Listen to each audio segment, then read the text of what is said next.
Welcome to Pastor's Chat today. We're looking at the little book of 3rd John. We're talking about three different men that John mentions by name in this book. The first one is Gaius, who is a very good man. The second one is Diotrephes, who turns out to be a dictator in the church and a discourager. And then the third man is Demetrius, who also is a good man.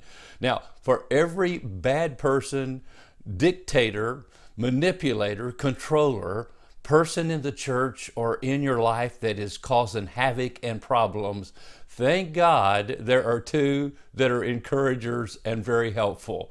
Yes, we do have to encounter those people who are very difficult and who need extra grace to deal with in our lives.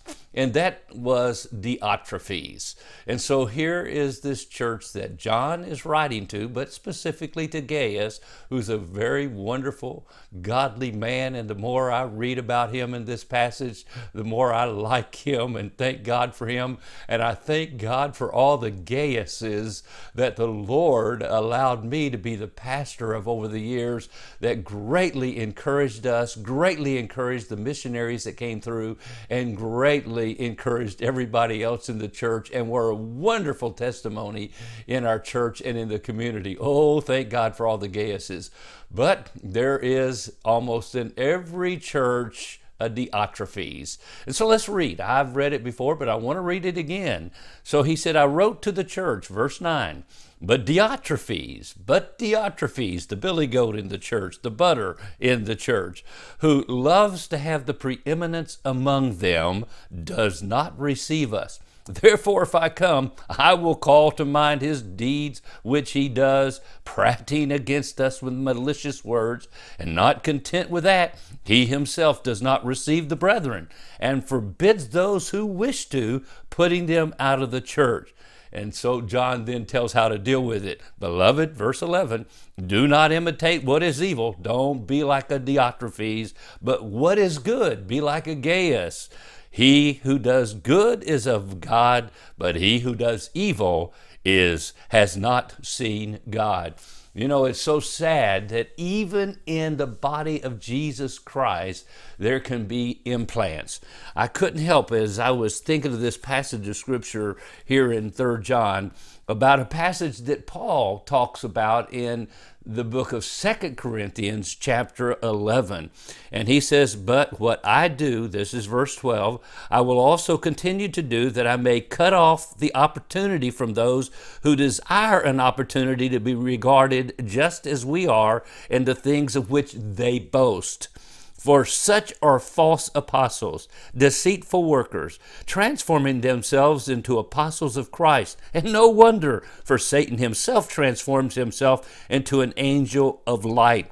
Therefore, it is no great thing if his ministers also transform themselves into ministers of righteousness, whose end will be according to their works. And so he points out, even John writing to the church at 2 Corinthians, there are people that have come into the church, and boy, they sure look good on the outside. They sounded good, they prayed good, they ministered good, and they manipulated themselves into a position of leadership, and now they are in control, and they are going to make sure everything goes their way, and there is trouble in the church. Well, that's Diotrephes, and that happened to me in my first ministry, in the first years of that ministry there, and it will happen, I believe, almost in every church. Now, God allows it for the purpose of helping us learn to trust Him and not ourselves, I'm sure. But I love what we learn from this passage of Scripture.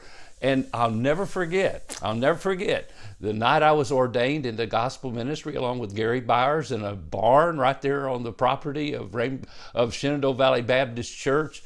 And Dr. Falwell did the speaking that night. He came up And this gentleman who was the Diotrephes, or turned out to be the Diotrephes, had insisted on speaking before Dr. Falwell. Dr. Falwell said at the end of that service to me, he says, Mike, watch out for that man. He's going to cause you trouble. Well, Dr. Falwell was a John, just like John here saying, hey, this man needs to be dealt with. And sure enough, we had issues. Well, my friend, you be encouraged, because God sits on the throne, and you, as John says, don't imitate what is evil, but what is good. That's God's answer. Well, you have a wonderful day. We'll talk more about this issue tomorrow. God bless, and you have a great, wonderful day.